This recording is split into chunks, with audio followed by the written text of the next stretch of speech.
안녕하세요 여러분. 오늘 우리가 이야기해 볼 시사 내용은 ESG와 사회의 선택입니다. 부제로는 지속 가능한 미래를 위한 선택과 노력이라고 선생님이 지어봤어요. 한번 이야기를 나눠보면서 지속 가능한 미래를 위해서 ESG를 왜 봐야 되는지 알아보도록 하겠습니다.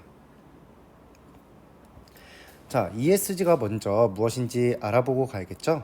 ESG는 어떤 단어들의 앞글자만 가져온 건데요.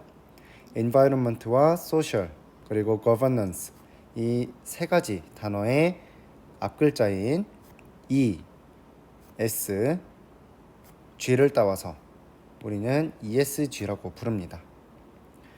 자, E는 environment는 환경, 그 다음에 social은 사회, 그 다음에 governance는 지배구조를 뜻합니다.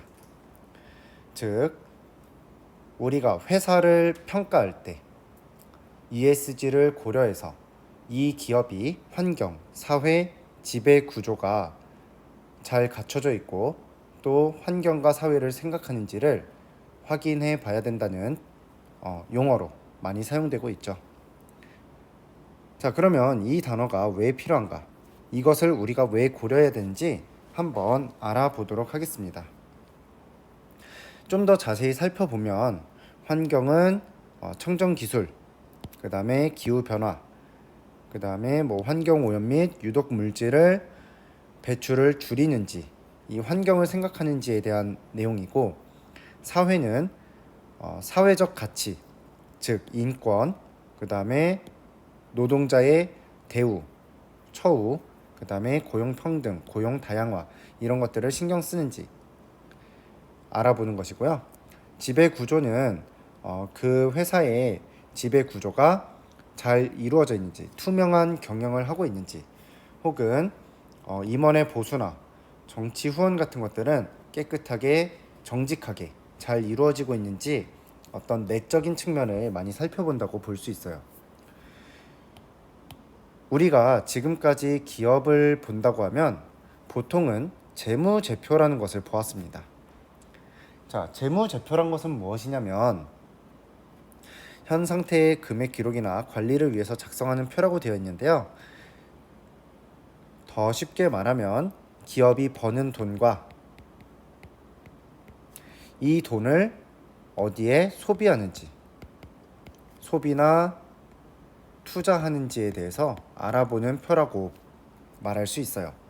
옛날에는 기업을 보면 그냥 돈만 잘 보면 되지 다른 거 신경 쓸 게 있나? 라고 생각을 했는데, 요즘에는 이 기업이 환경을 생각하는지 혹은 사회적으로 어떤 불평등이나 불공정한 내용을 하진 않는지 이런 것들을 좀 더 본다는 거죠.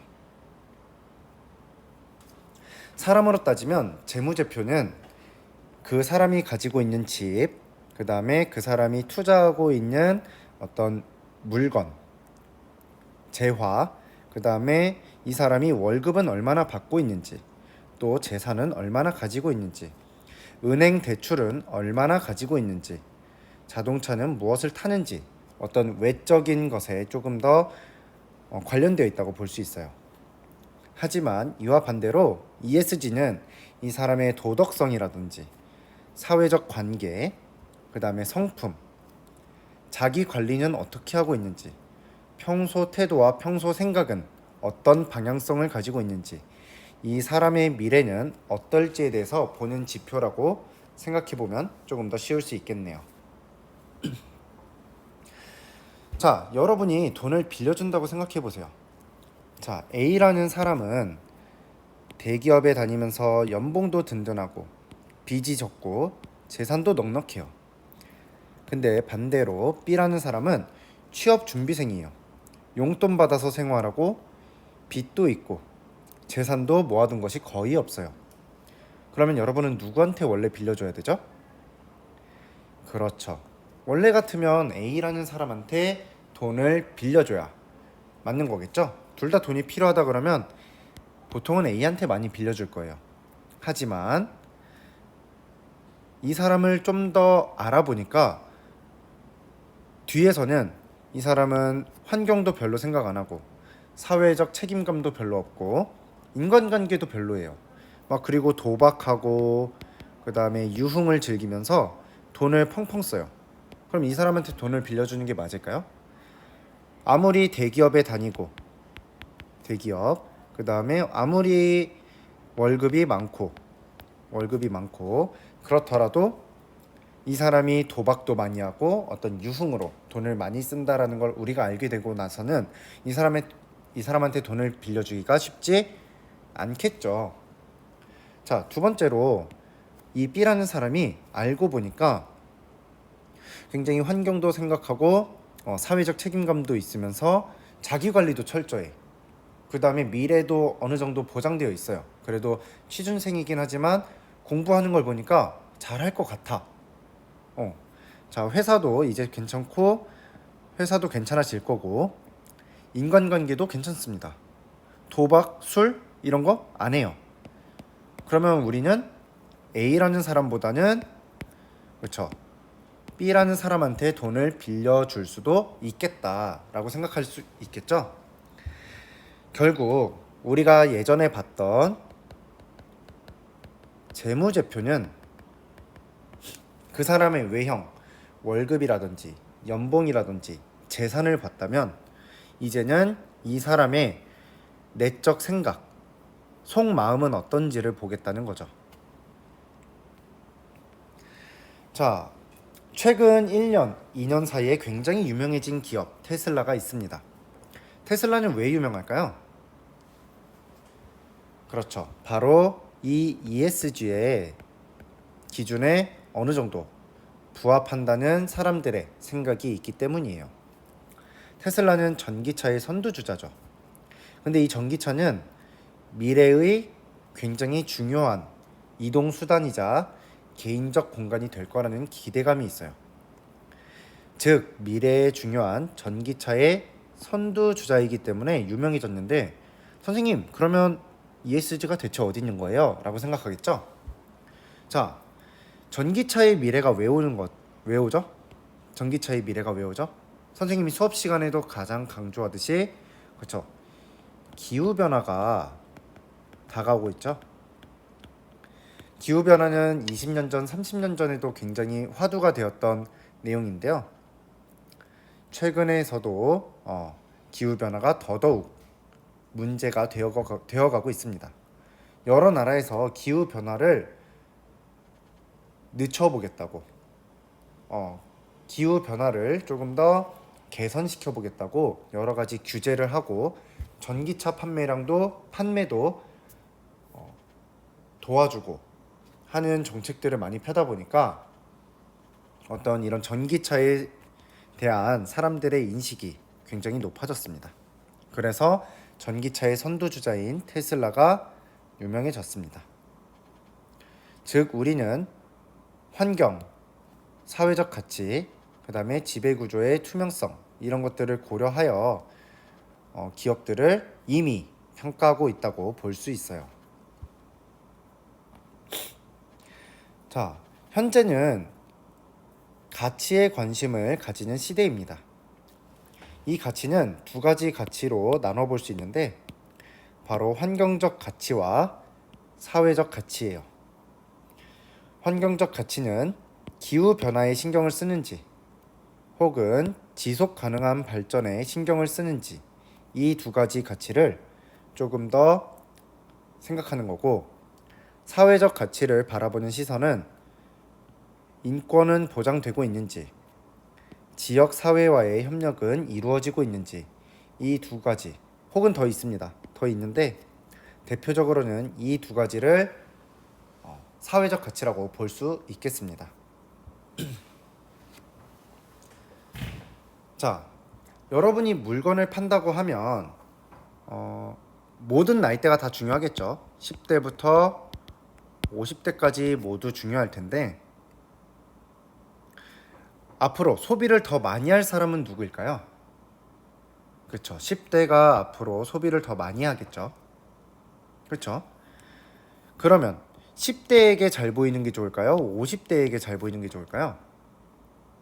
물론 모두 중요합니다. 물론 모두 중요한데 10대, 20대한테 브랜드의 어떤 기업의 이미지를 좋게 만들어 놓으면 앞으로 지속적으로 우리 물건을 사주겠죠. 자, 미래의 주역이 될 세대들, 즉 10대, 20대는 어떤 것에 관심을 가지고 있을까요? 바로 환경적 가치라고 볼 수 있어요. 선생님, 전혀 환경에 대해서 생각해 본 적이 없어요. 이렇게 말할 수 있는데요. 자, 최근 우리나라를 비롯해서 전 세계적으로 법이나 규제가 이루어지고 있는 부분이 있어요. 바로 환경 문제에 대해서 규제가 많아지고 있습니다. 우리나라를 먼저 보면 서울 등 수도권에서 내연기관 차량을 퇴출하겠다라고 이미 공언을 한 지가 2018년도입니다. 그래서 최근 뉴스를 보면 무공해차 100% 전환을 위해서 내연기관차를 퇴출하겠다. 내연기관차는 현재 여러분이 알고 있는 자동차들, 기름을 넣는다든지 LPG를 넣는다든지 디젤을 넣는 그런 자동차를 말합니다. 2050년 2050 탄소 중립 이행 계획을 발표하고 이렇게 친환경적인 자동차 이런 것들을 도와주겠다라고 이미 약속을 한 상태입니다.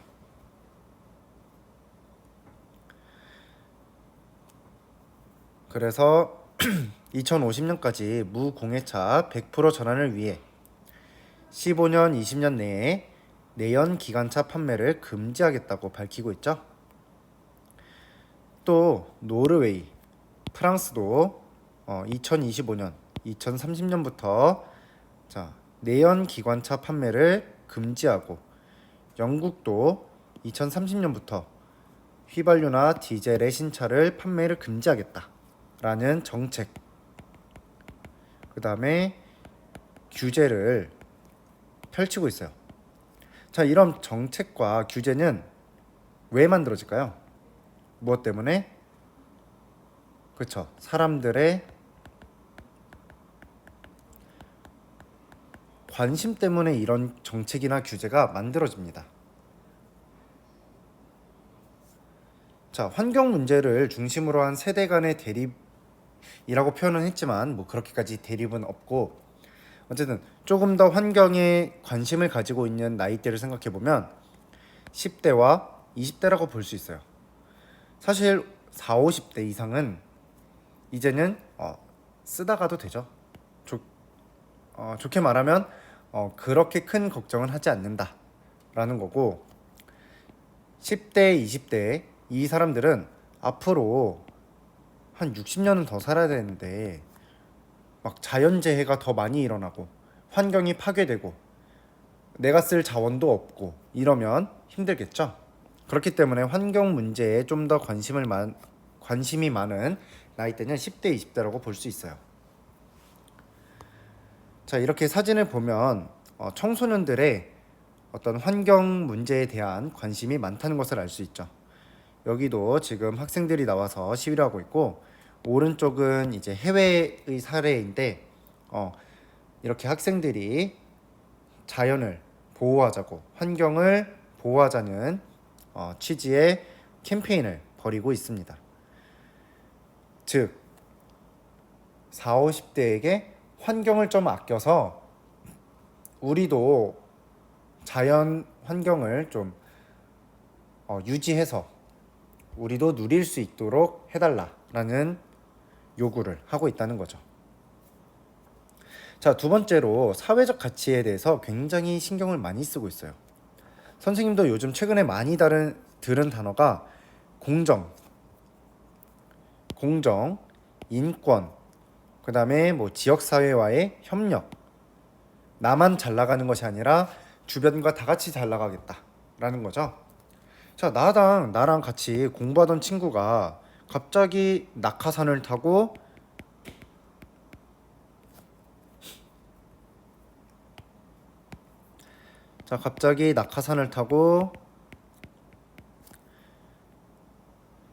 회사에 취직해요.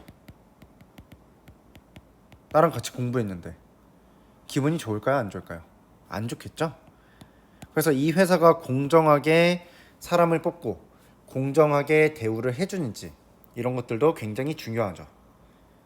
그 다음에 인권은 보장해주고 있는지, 그 다음에 지역 사회와는 좋은 관계를 유지하고 있는지가 어떤 기업을 판단하는 데 있어서 굉장히 좋은 지표가 된다는 겁니다. 여러분 지금 계속 ESG에 대해서 설명하고 있습니다. 아까 전에 말한 환경적 가치가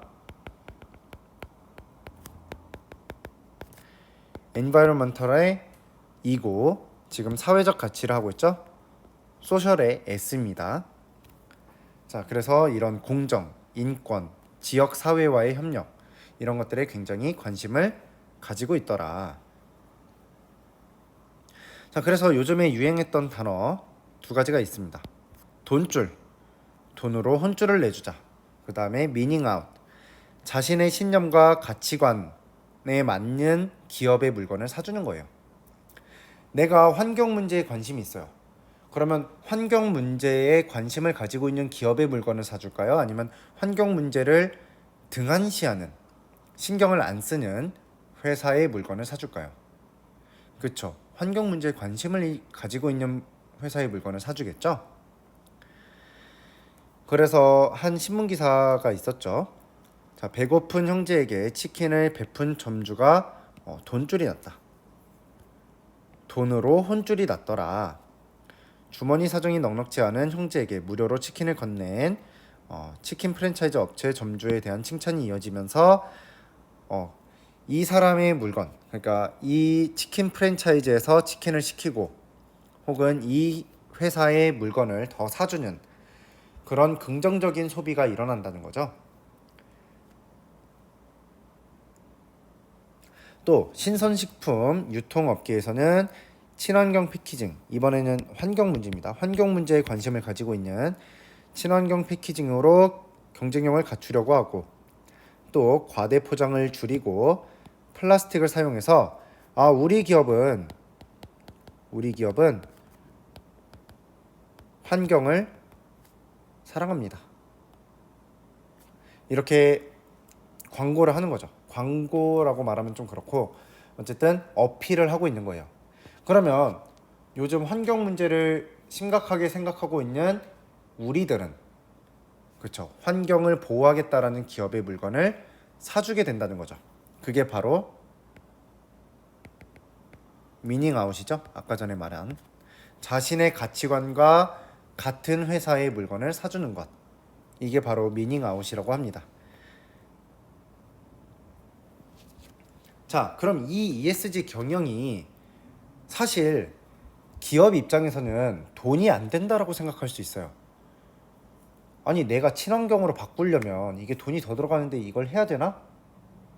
근데 요즘은 소비 트렌드가 그렇다는 거예요. ESG 경영을 하면 충성도 높은 고객이 증가합니다.